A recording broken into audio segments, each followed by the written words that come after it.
سلام على عباده الذين اصطفى خصوصا على سيدنا محمد المصطفى المجتبى صلى الله تعالى عليه وعلى آله وصحبه وسلم تسليما كثيرا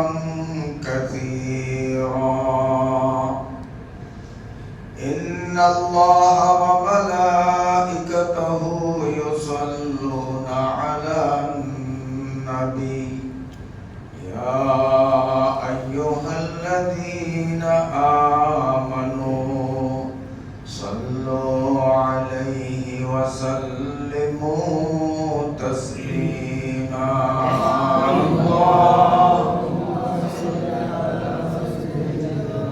ونبينا وشفيعنا وحبيبنا ومولانا محمد وآله وأصحابه وبارك وسلم اللهم صل على سيدنا ونبينا وشفيعنا وحبيبنا ومولانا محمد وآله وأصحابه وبارك وسلم اللهم صل على سيدنا ونبينا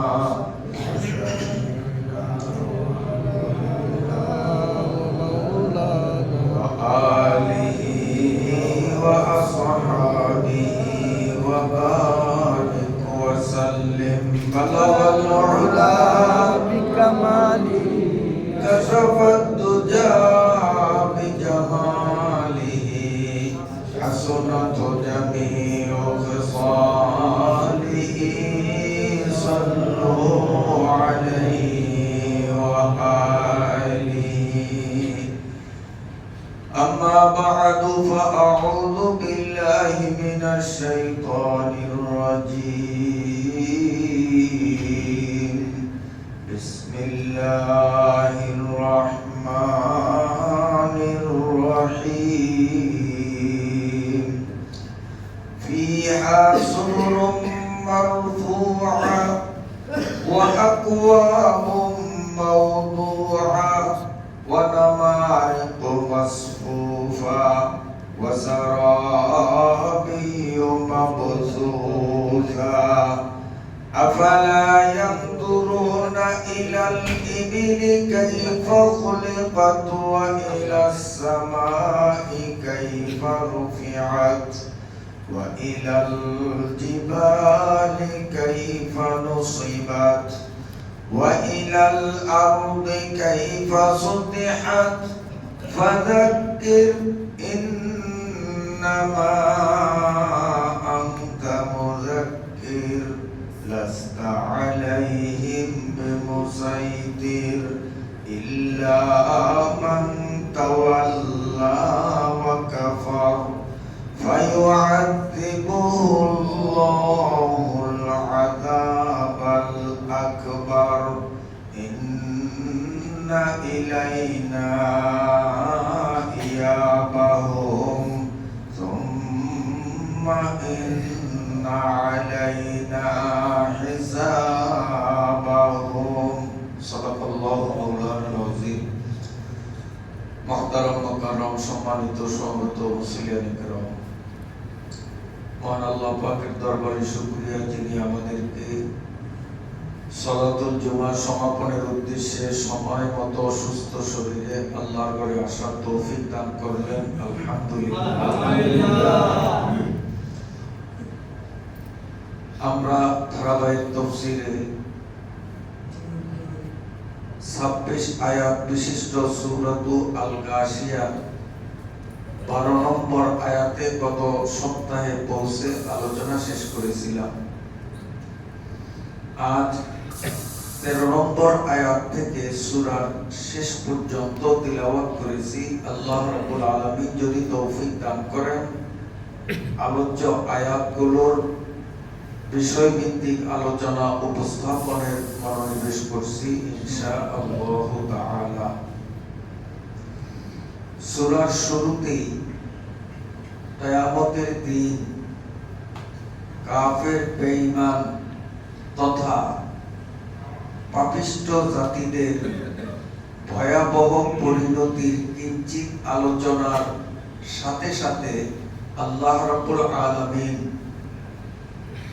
আমলদার, ঈমানদার, নেককার মুমিনদের শুভ পরিণতিরও কিছুটা আলোকপাত এই সূরায় করেছেন,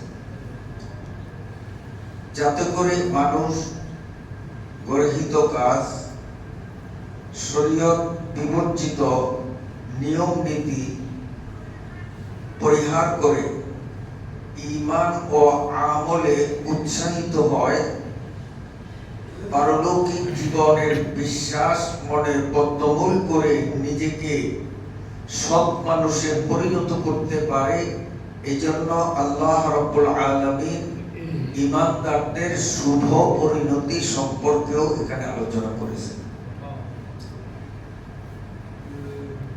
কিয়ামতের দিনের ভয়াবহতা, আযাব এবং গজবের আলোচনা, তৎসঙ্গে জান্নাতের কল্পনাতীত নিয়ামত রাজির বিবরণ, এগুলোতে ঈমানদারের ঈমানে উৎকর্ষতা সাধন হয়। ঈমানদারের অন্তরে আমলের প্রতি তীব্র আগ্রহ সঞ্চার হয়।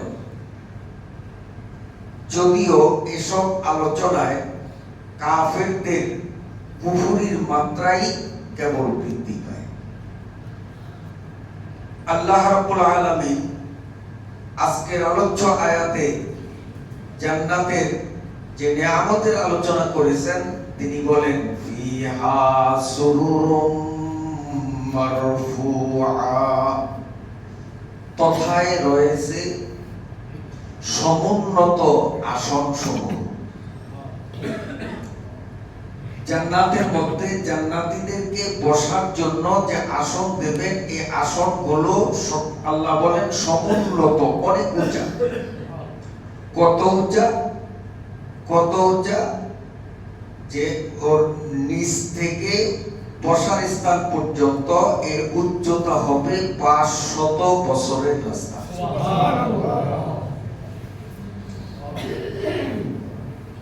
এখন স্বভাবতই প্রশ্ন আসে যে এত উঁচু আসনে বসা কি আদৌ সম্ভব? 500 বছরের উচ্চতায় ওখানে পৌঁছাবে কিভাবে, বসবে কি করে? আল্লাহ রাব্বুল আলামিন এই সন্দেহকে নিরসনের লক্ষ্যে সামনে 16 নম্বর আয়াতে ইরশাদ করেন, আফালা ইয়ানজুরুনা ইলাল ইবিলি কাইফা খুলিকাত। দুনিয়ার মানুষ উটের সৃষ্টি নৈপুণ্যতার দিকে যদি একটু গভীর দৃষ্টি দেয়, তাহলেই তাদের কাছে এই বিষয়টা বোঝা সহজ হয়ে যাবে। কিভাবে? চতুষ্পদ জন্তুদের মধ্যে উট একটি উঁচু মানের প্রাণী, অনেক উঁচু। মাটি থেকে ওর পিঠ, যেখানে মানুষ বসে আপনার আরোহণ করে, সেই পিঠটা অনেক উপরে, উঠার মতো, ওখানে বসার মতো কল্পনাই করা যায় না। কিন্তু আল্লাহ রাব্বুল আলামিন জন্মগতভাবে উটের মধ্যে এমন একটা স্বভাব দিয়েছেন, যখন উটের রক্ষক, উটের মালিক উটের পিঠে আরোহণের ইচ্ছা করে তার কাছে আসেন, তখন উট আস্তে করে একবারে বসে পড়ে তার পিঠটা জমিনের কাছাকাছি এনে দেয়। যখন আরোহী বা মালিক তার পৃষ্ঠদেশ চেপে বসেন, তখন উট আবার দাঁড়িয়ে তাকে অনেক উপরে তুলে দেয়। আল্লাহ বলেন জান্নাতের আসনগুলো, সোফাগুলোকে আমি এমন বৈশিষ্ট্য দিয়ে তৈরি করেছি, আমার জান্নাতি মেহমানরা যখন ওই আসনে বসতে সংকল্প করবে, উট যেভাবে নিজের পিঠকে সমতল ভূমির সন্নিকটে নিয়ে আসে, জান্নাতের সমুন্নত আসনগুলোও এভাবে নিচে নেমে আসে। যখন বসবে আবার অটোমেটিক সেটি উপরে উঠে যাবে। এই আসনগুলো তৈরি কিসের? আল্লাহ রাব্বুল আলামিন পবিত্র সূরাত আল ওয়াকিয়ায় তার বিবরণ দিয়েছেন, এগুলো স্বর্ণ নির্মিত সোফা, কোনো কাঠের তৈরি না, ভেজাল মুক্ত খাঁটি স্বর্ণ দিয়ে সেই সোফা আল্লাহ তাআলা আপনার জন্য আমার জন্য, যদি না আমরা ঈমান আর আমালকে সঠিক করে দুনিয়ার থেকে যেতে পারি, তো আমাদের জন্যই আল্লাহ রাব্বুল আলামিন সেগুলো সেখানে বিদ্যমান রেখেছেন। সুবহানাল্লাহ।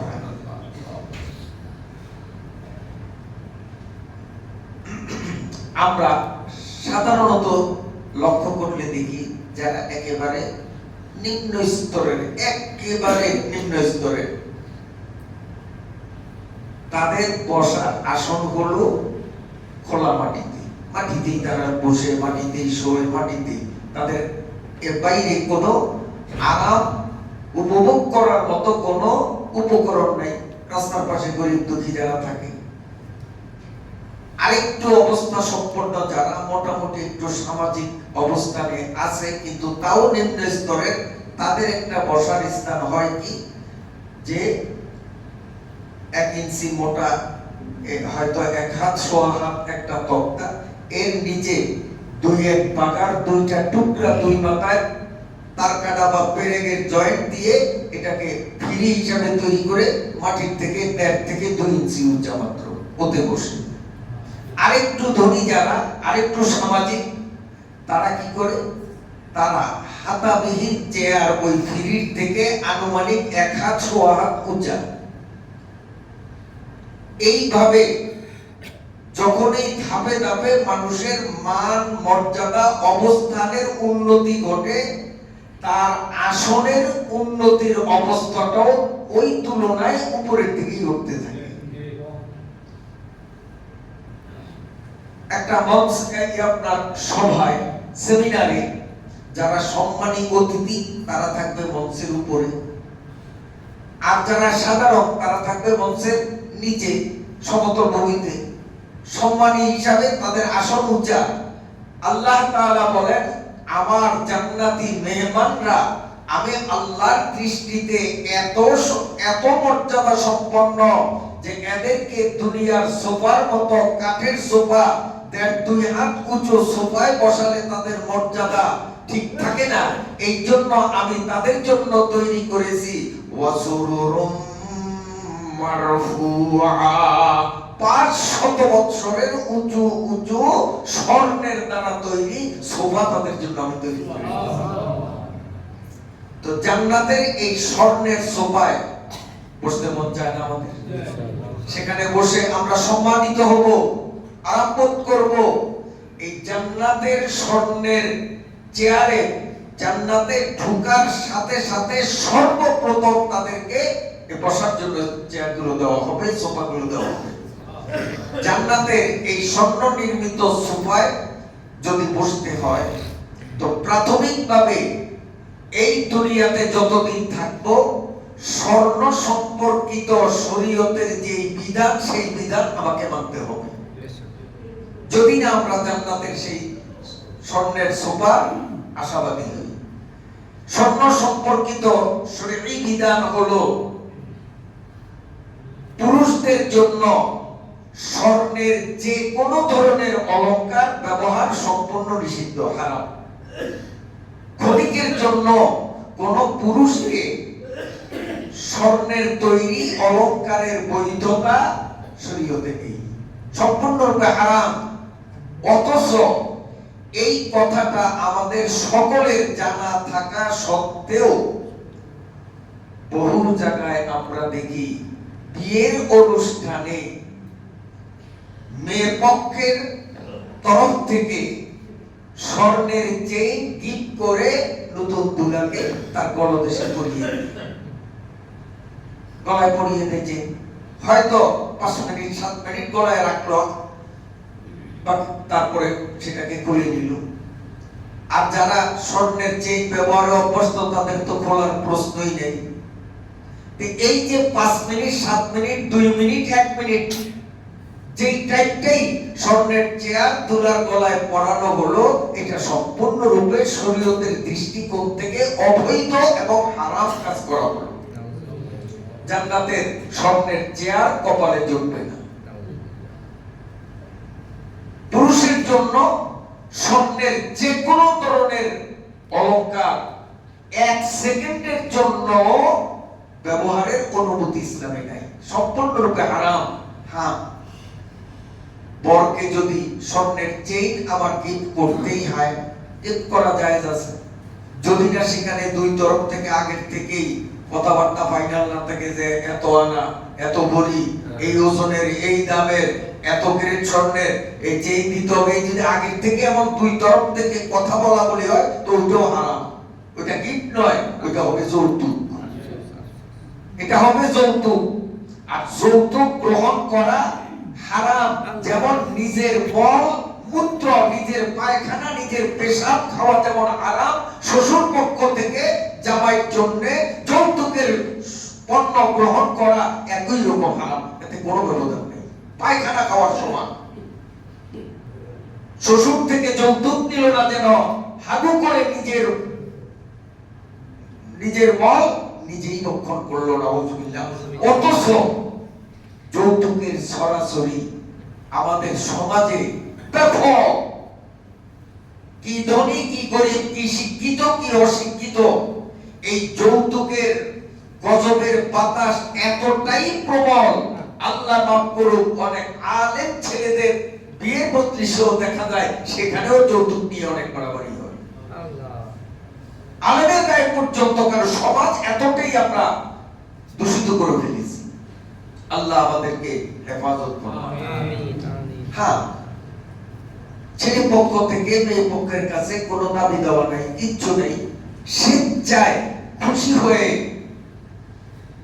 জামাই মিয়ার মন পাওয়ার জন্য, তাকে সন্তুষ্ট করার জন্য, খুশিতে নিজের মন থেকে যদি মেয়ে পক্ষ থেকে শুধু একটা চেইন নয়, গোটা দুনিয়াটাও যদি তাকে দেওয়া হয়, শরীয়ত এটাকে বৈধ বলে, এটা হালাল, এটা গিফট, এটা উপহার।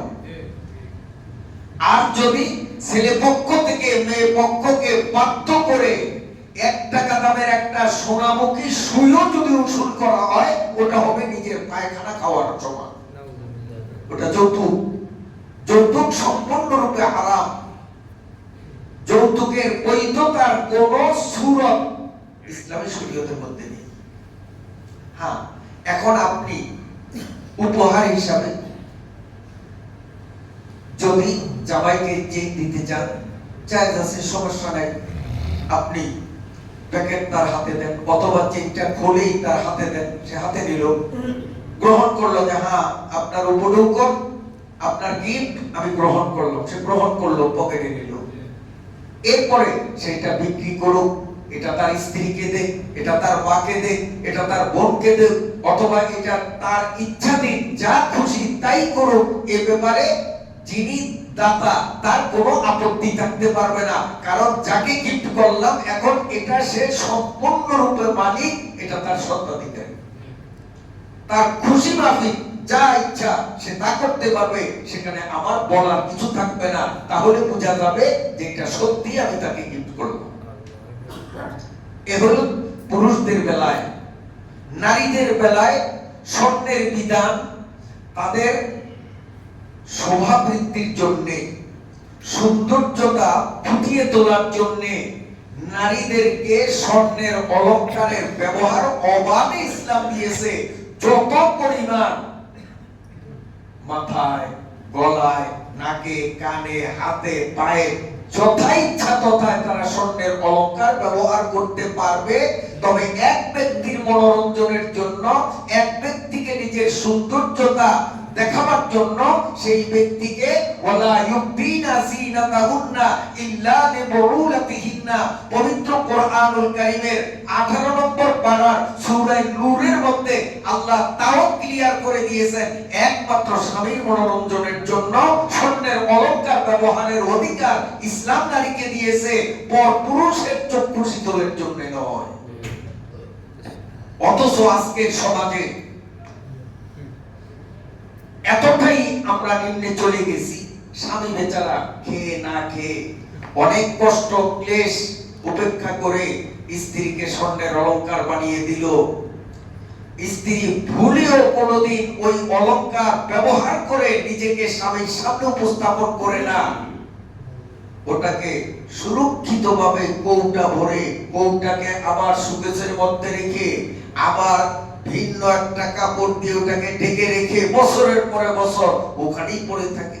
কিন্তু যেদিন ঈদের মার্কেটে যাবে, বাস্তবে যা দেখি, ঈদ আসলে বহু মহিলারা, এটা আমাদের দোষ মহিলাদের না, দোষ আমাদের, বহু মহিলারা আছে লক্ষ্য করলে দেখা যায় জুবিরগুল থেকে নিয়ে কালীনাথ বাজার পর্যন্ত সম্পূর্ণ শহর টমটম করে ঘুরে একটা টাকার মালও কিনে না, মাল কিনতেও আসে নাই, আসছে শুধু ওই যে স্বর্ণের অলংকার পরে নিজের সাজসজ্জা করেছে, এই সাজসজ্জার প্রদর্শনীর মাধ্যমে পরপুরুষকে নিজের দিকে আকৃষ্ট করার জন্য, যে দেখি লোকেরা আমার দিকে কেমন তাকায়।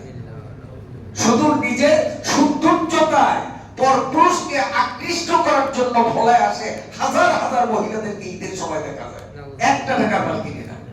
এই দোকান ওই দোকান, দোকানদারদেরকে খালি বিরক্ত করে এটা দাও ওইটা দাও ওইটা দাও, মাল নামায় আর এমন দাম বলে যেই দামে সে জানে যেই দাম বললে দোকানদার মাল দিবে না, কেনার নিয়ত নেই, কারণ ও তো মাল কিনতে আসে না, ও তো মাল কিনতে আসে না, ও আসছে প্রদর্শনীর জন্য, নিজের রূপ দেখাবার জন্য। এই নিয়মে স্বর্ণের অলংকার মহিলাদের জন্য হারাম। মহিলারা অলংকার করবে একমাত্র স্বামীকে দেখানোর জন্য। আল্লাহ, এই যে আপনাদের হয়তো প্রশ্ন আসতে পারে যে হুজুর, মহিলারা যে এইভাবে অশালীনভাবে চলাফেরা করে, আপনি বলেছেন যে এই ব্যাপারে মহিলারা দোষী না, দোষী আমরা পুরুষরা, এর তাৎপর্য কি? এটা একটু প্রাসঙ্গিক বলতে হয়। এটা বুঝতে হলে আমরা একটা উদাহরণ সেট করব, তাহলে বিষয়টা সহজে আমাদের বোধগম্য হবে। এই যে সাইকেল, মোটরসাইকেল, এগুলোর দুটা চাকা থাকে।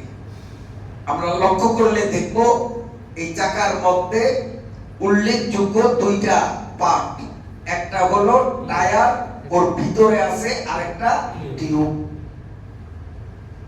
যিনি সাইকেল আবিষ্কার করেছেন তিনি জানেন যে টায়ারের অবস্থান কোথায় আর টিউবের অবস্থান কোথায় রাখলে এটা যথাযথভাবে নিয়ন্ত্রিত হবে, দুর্ঘটনার সম্ভাবনা থাকবে না। এই জন্য সাইকেল কোম্পানি আইন করে দিয়েছেন বাধ্যতামূলক যে টায়ারকে বাইরে রাখতে হবে, টিউবকে ভিতরে রাখতে হবে, কারণ টায়ার শক্ত, টিউব নরম। এখন যদি কেউ এই আইনকে উপেক্ষা করে কাঁধে কাঁধ মিলিয়ে টিউবকে টায়ারের পাশে ফিটিং করে যদি পাম্প করে এবার সাইকেলে ওঠে, বলেন তো এই সাইকেল চলবে? চলবে না, কারণ অবস্থানে ব্যতিক্রম হয়ে গেছে। এখন আসুন, টিউব টিউবের অবস্থানে ভেতরে, টায়ারও টায়ারের অবস্থানে বাইরে, কিন্তু 4 আঙ্গুল পরিমাণ টায়ারটা ফাটা, এটাকে সংশোধন করা হলো না, মেরামত করা হলো না, 4 আঙ্গুল 2 আঙ্গুল 3 আঙ্গুল পরিমাণ টায়ারটা ফাঁকা। বলেন এই সাইকেল কি চলবে? তাও চলবে না, দুর্ঘটনা ঘটবে, বাস্ট হবে। এখন এই যে টিউবটা যে বাস্ট হলো, দোষটা কি টিউবের না টায়ারের? আপনারা বলেন কারণ টায়ার যদি ভালো হতো ওর টিউব বাস্ট হতো না, টায়ার ওই যে নষ্ট হয়ে গেছে, টায়ার ফাটা, দোষ টায়ারের। টায়ার যদি ঠিক থাকতো তো ওর ভেতরে টিউব কোনোদিন নষ্ট হতো না। আমরা পুরুষরা হলাম টায়ার জাতি আর আমাদের নারীরা হলো টিউব জাতি। আজকে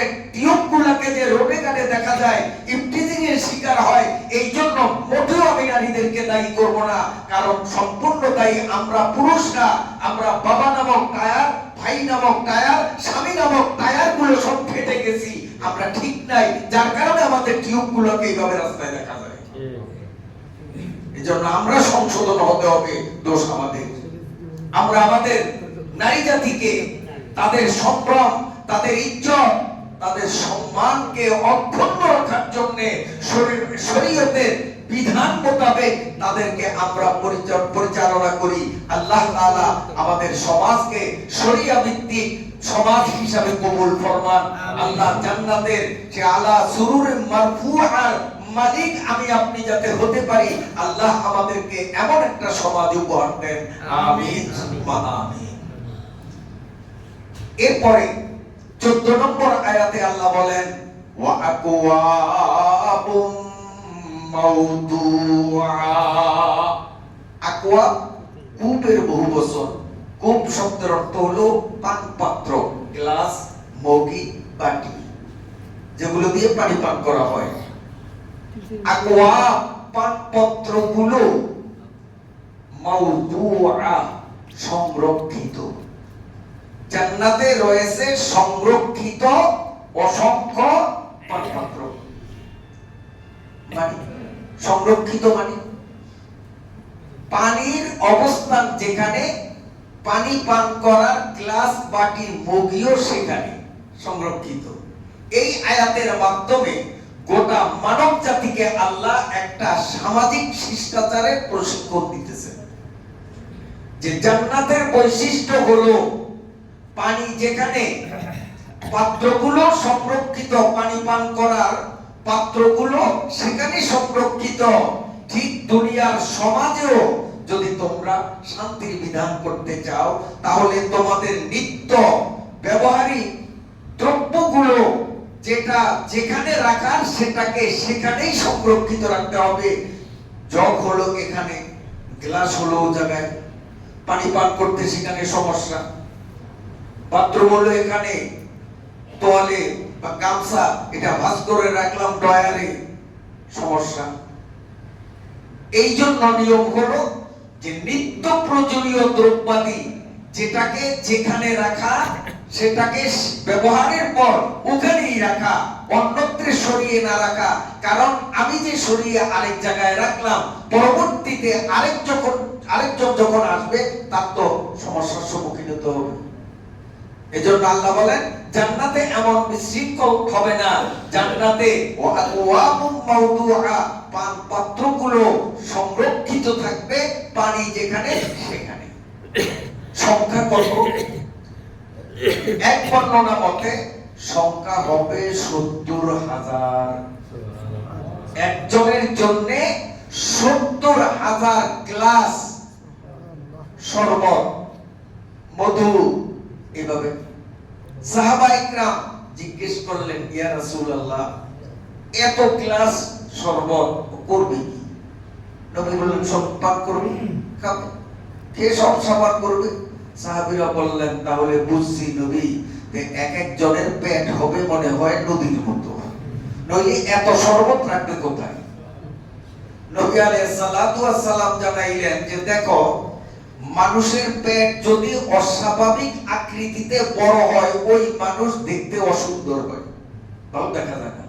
সমাজের মানুষ তাকে পেটুয়া বলে, তুচ্ছ করে, অবজ্ঞা করে, পেটুক বলে, পেটুয়া বলে, পেটুক বাবু, এই ধরনের তুচ্ছ তাচ্ছিল্য করে পেট অস্বাভাবিক হলে দেখতে অসুন্দর।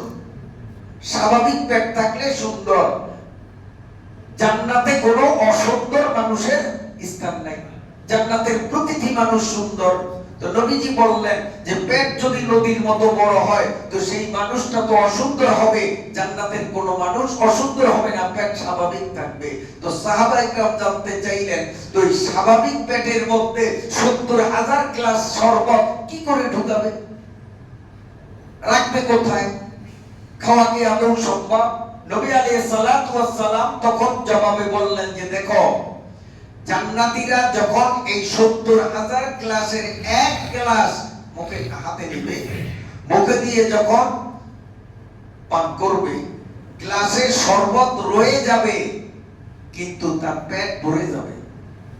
গরম হয়ে যাবে, আর জায়গা নাই, পেট সম্পূর্ণ ভরে গেছে, এখনো কিন্তু গ্লাসে রয়ে গেছে 70,000 গ্লাসের 1 গ্লাস, বাকি তো আছেই, এখনো ছয় নাই, হাতেরটাই। কিন্তু জান্নাতের শরবত এত মজাদার, সুস্বাদু, এত স্বাদদার, যা কল্পনাতীত, ধারণা করা যায় না। পেট ভরে গেছে বটে, কিন্তু ওর মধুরতা, ওর মজা, ওর স্বাদে জান্নাতীকে এতটাই বিমোহিত করবে, পাগল করবে, সে পারে না যেন সব কয়টা খায়। এক গ্লাসই তো খাওয়ার শক্তি নাই, এখন খাওয়ার জন্য পাগল, পেটেও জায়গা নেই, কিন্তু খাইতে মন চায়। এই কি মজা, আরেকটু খাইতে পারতাম। তো আল্লাহ রাব্বুল আলামিন তখন মুস্কি মুস্কি হাসবেন, আর জান্নাতীকে ডেকে বলবেন, ও জান্নাতী, জাযাআম বিমা, সূরা আল ওয়াকিয়াতে, জাযাআম বিমা কানু ইয়ামালুন, দুনিয়ায় আমার মন জোগাবার জন্য তুমি আমার হুকুম পালন করছো। এক কথায় দুনিয়ার সাময়িক জীবনে আমার মন জোগাইয়া তুমি চলছো, এখন আমার জান্নাতে আসছো চিরকালের জন্য। আমি আল্লাহর দায়িত্ব আর কর্তব্য হলো তোমার মন জোগাইয়া চলা। তোমার যে আরো খেতে ইচ্ছা হয়, কিন্তু পেটে জায়গা নাই, কিন্তু লোভ সামলাতে পারো না, আমি আল্লাহ কিন্তু এটা ক্লিয়ার বুঝতে পারছি। অতএব তোমার মন জোগানোর জন্য আমি কি সিস্টেম করলাম দেখো। জান্নাতীকে আল্লাহ বলবেন, তুমি একটা ডেকুর তোলো তো। সাথে সাথে ওই জান্নাতে ডেকুর একটা তুলবে, ডেকুরের সাথে সাথে মেসকো আম্বরের সুবাসে গোটা জান্নাত বিমোহিত হয়ে যাবে। আর আমরা দুনিয়াতে অতি খাবারের পরে ঠেকুর দিলে এমন দুর্বিষহ দুর্গন্ধ মিশ্রিত হয়, নিজেরটা নিজেই সহ্য করতে পারি না। কিন্তু জান্নাতে মেসকো আম্বরের সুবাস ছড়াবে, পেট খালি হয়ে যাবে, অমনি বাকিটা পান করবে, পেট ভরবে, রেখে দিবে, আরেক গ্লাস নিবে, ঢেকুর তুলবে, আবার খাবে, আবার ঢেকুর তুলবে, আবার খাবে, আবার ঢেকুর তুলবে, আবার খাবে। এইভাবে 70,000 কেন অসংখ্য গ্লাস শরবত খেতেও কোনো সমস্যা নেই।